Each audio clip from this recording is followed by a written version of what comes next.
There are many different spiritual disciplines that are practiced on a regular basis in China. You can see people doing these in the streets or in almost every park early in the morning.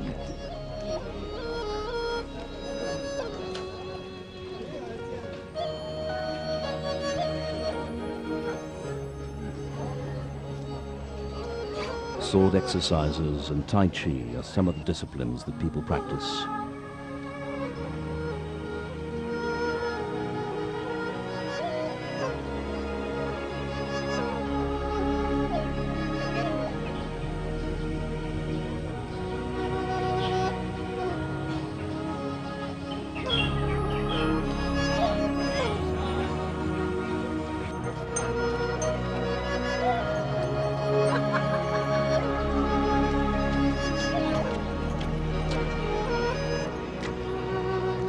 Qigong is another one of these. It is a martial art as well as a form of prayer, a breathing and movement, a meditation and movement if you wish.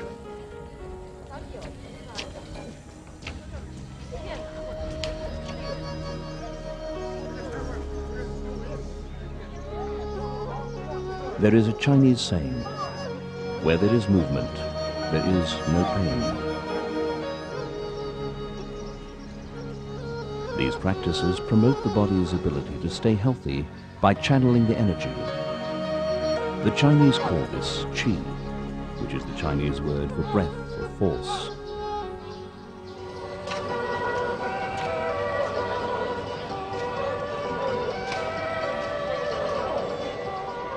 Others start the day with a very different kind of exercise. The influence of television and the West can be observed in these new trends. These include salon dances, tango, and aerobics. Early morning disco is becoming a very popular pre-work activity.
As one can see, there is an enormous variety of food. Most people still eat traditional Chinese food.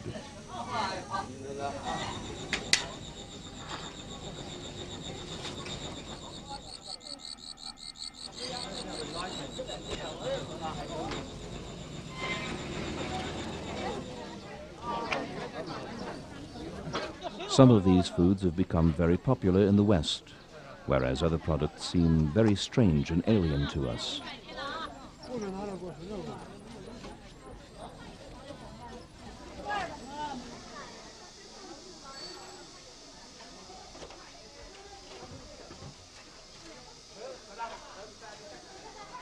多少钱？4毛5。要什么？2毛5。这边上来呀？修包的，修的吗？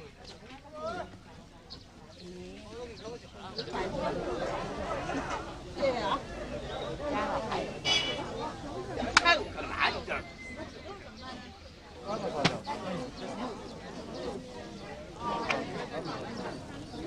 这谁都不让要了你。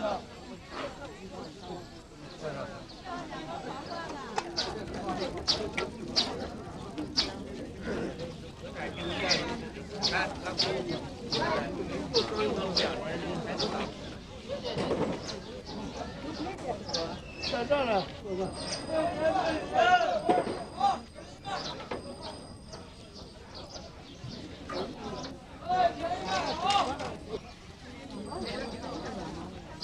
不好意思，没有多少。看哪个还大的？大了啊！喂，辛苦了，便宜了。我你找我来啊！就在这儿找我。问你我不来。150俩。这样吧。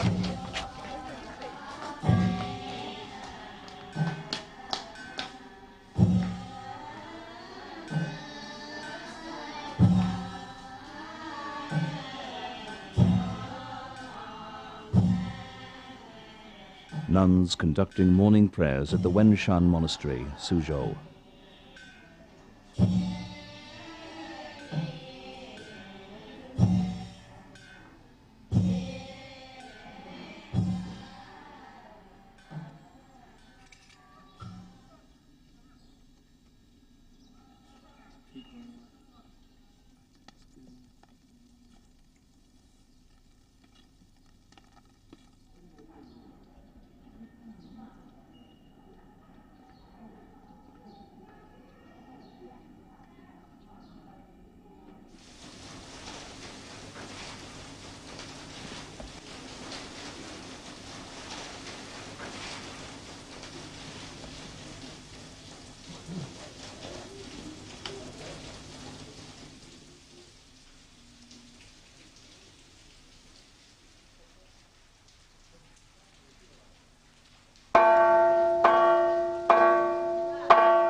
Different ceremonies in the North Temple Pagoda, Suzhou. These symbolize silver ingots. They are shaped like ingots and then burnt as offerings. They are to provide spending money for the dead in their afterlife.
Suzhou is a place of great beauty, with lakes, rivers, ponds, world-famous gardens.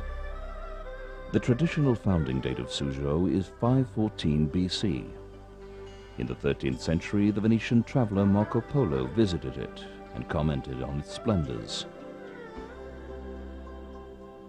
It boasts some 150 exquisite gardens with temples, pavilions, and rock sculptures.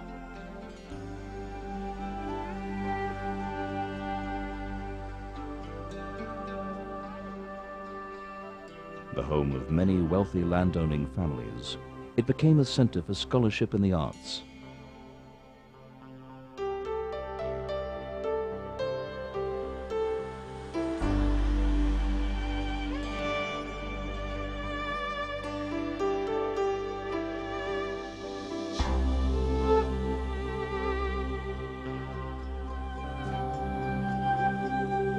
In China, man-made landscapes are the equivalent of imperial power. Pleasure gardens were first built for the emperor and his court, generally on a grand scale, covering hundreds of acres. In later periods, lesser court officials and wealthy merchants had their own estates. Family compounds with opulent gardens, all on land reduced in scale from that of the imperial court.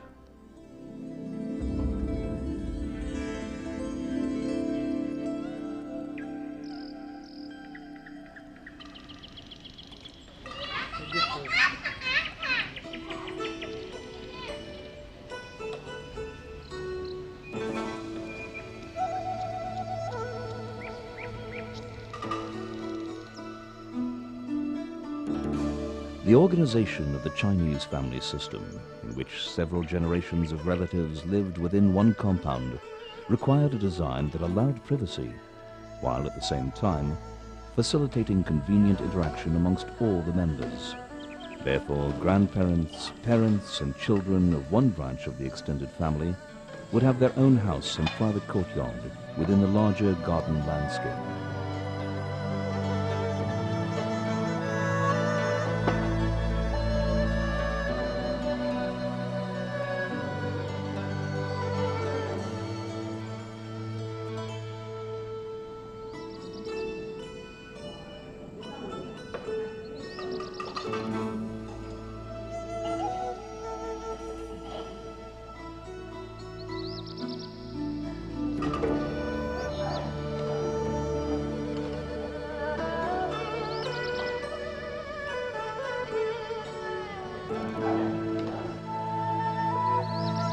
The reduction in size forced garden builders to design topography and features which conveyed the impression that one had entered a much vaster natural landscape. Yet this would be connected by covered walkways, bridges and paths to the houses of uncles, aunts and cousins living in similar arrangements in their section of the garden compound.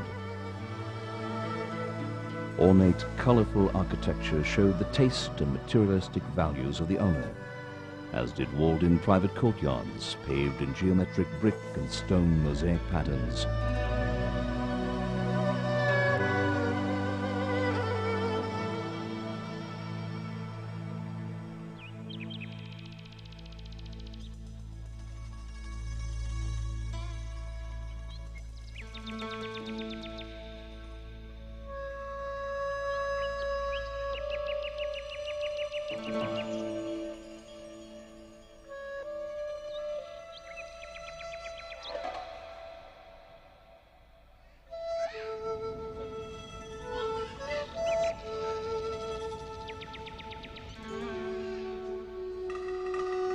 The landscape separating the individual houses and courtyards was designed to incorporate natural features such as streams, hills, ponds, and was planted with copses of trees, shrubs, and flower beds.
Throughout the garden were strewn arrangements of rockery, mostly the fantastic lacy limestone Taihu rock. The stones, billowing out from narrow bases, hollowed by weather and time, pitted with holes and seemingly frozen in perpetual motion, are exceptionally powerful images. The enclosed courtyard served as extensions of each house's living space, but there were always gates or doors in the wall, opening up into the larger, more naturalistic communal landscape that served both as a buffer zone against and an avenue of communication to the branches of the family.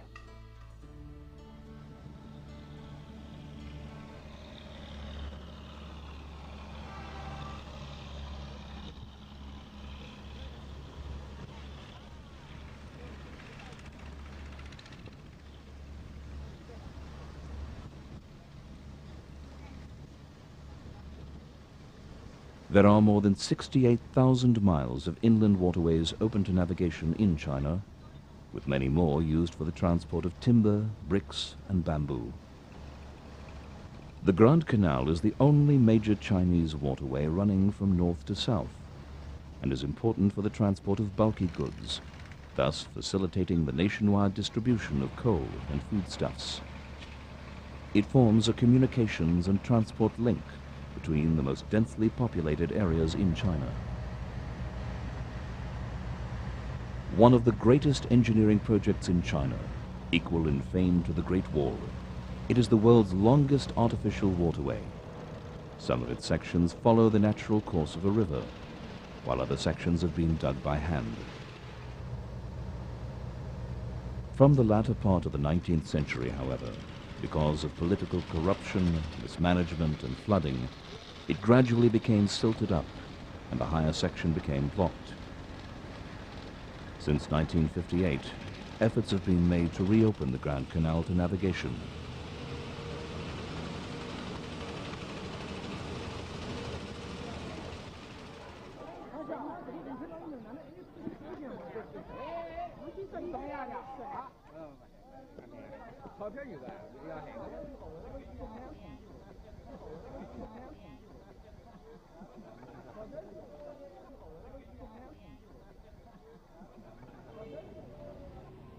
Suzhou is surrounded by canals on all four sides and is crisscrossed by minor canals.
Jimsong Flea Market in Beijing.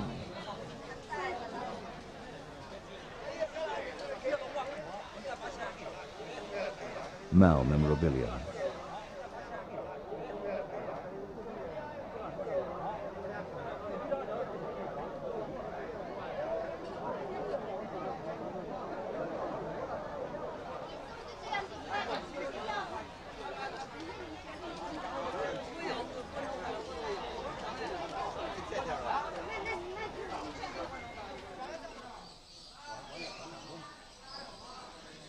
Tobacco market in Beijing.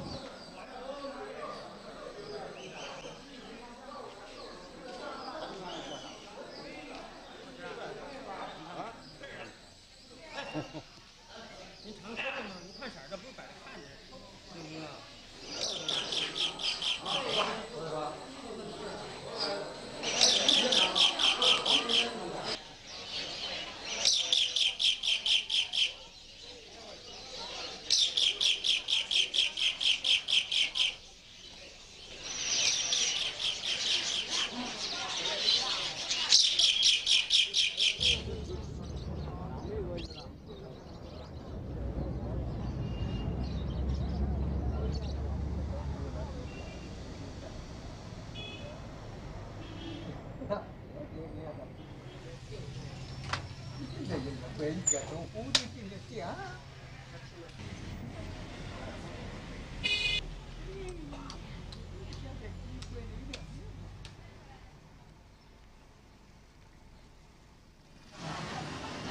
呀，我这老婆要碰到谁？好高兴行。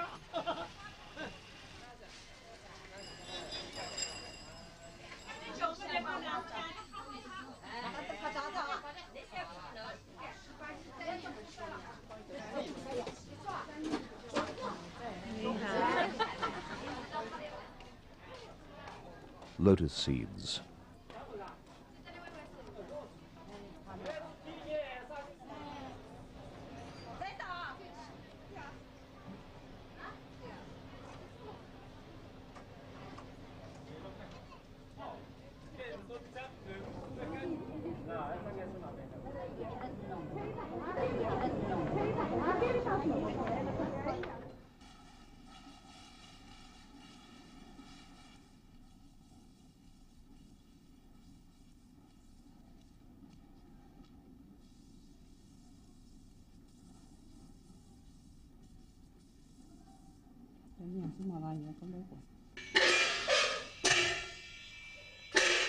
The world of Chinese opera is a world of magical enchantment. It is truly unique in the sense that it has no equal. It is a synthesis of stylized action, singing, dialogue, mime, acrobatic fighting and dancing, to represent a story or depict different characters and their feelings of happiness, anger, sorrow, surprise, fear.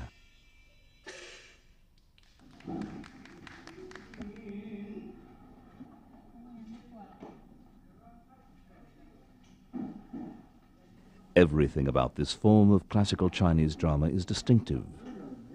The stylized acting that takes years to master, the elaborate makeup, the gorgeously embroidered costumes, the simple stage properties, and the use of the falsetto and artificially high-pitched voice in much of the dialogue and song.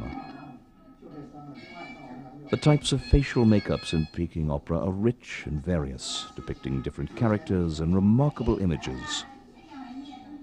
Moreover, there are numerous fixed editions of facial makeup, known, recognized, and acknowledged by the audience.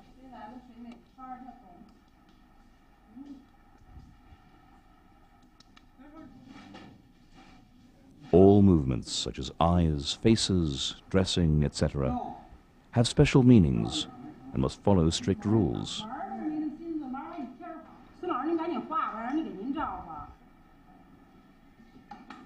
There are more than 100 ways of crying, smiling, and coughing performed by the different sets of rules, and not a single gesture can be delivered without following the rules set for it.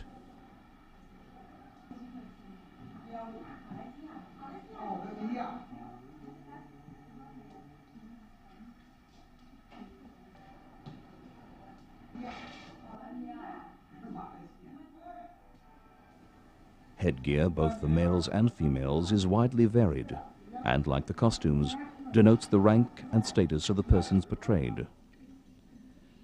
Some of the headdresses are extremely elaborate and are decorated with all sorts of accessories. Generally speaking, the more important the character, the more elaborate the headgear.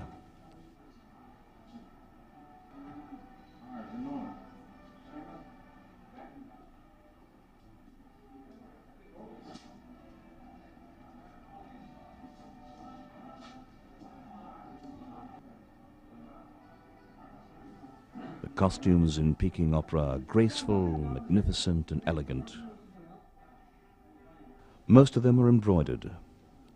As the traditional Chinese patterns are adopted, the costumes are of a high aesthetic value.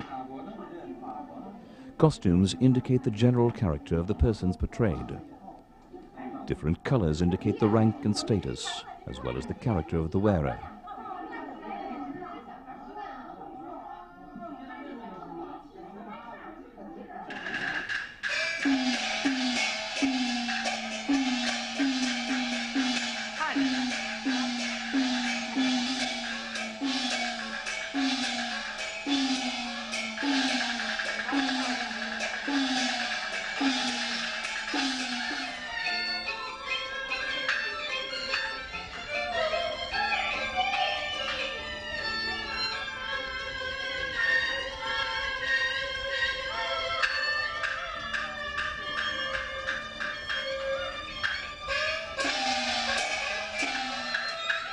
performance is accompanied by a tune played on wind, percussion, and stringed instruments. The chief musical instruments being a two-stringed bowed instrument with a high register,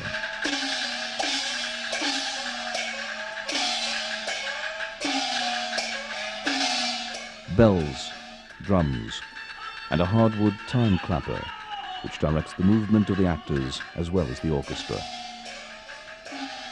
Voices are accompanied by a kind of string fiddle.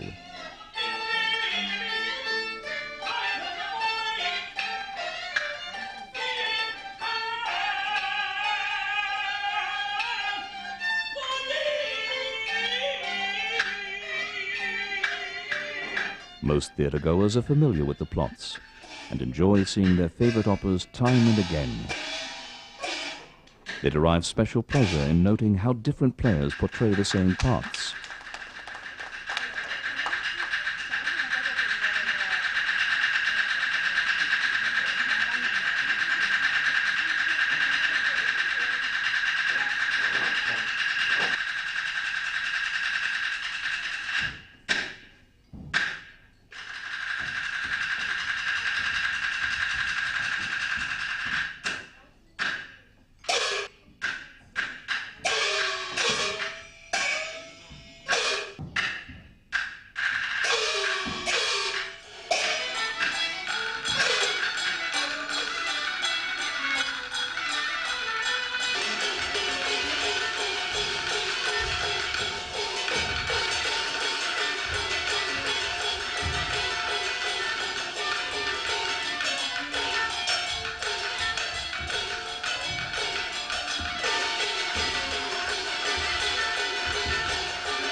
The plots are drawn from popular novels, historical events, folklore and mythology. They are essentially uncomplicated and easy to follow.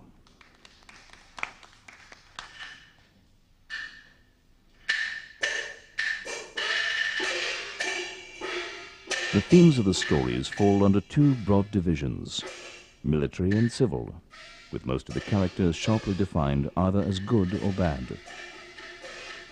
Righteousness usually triumphs, whether in ordinary life or on the battlefield.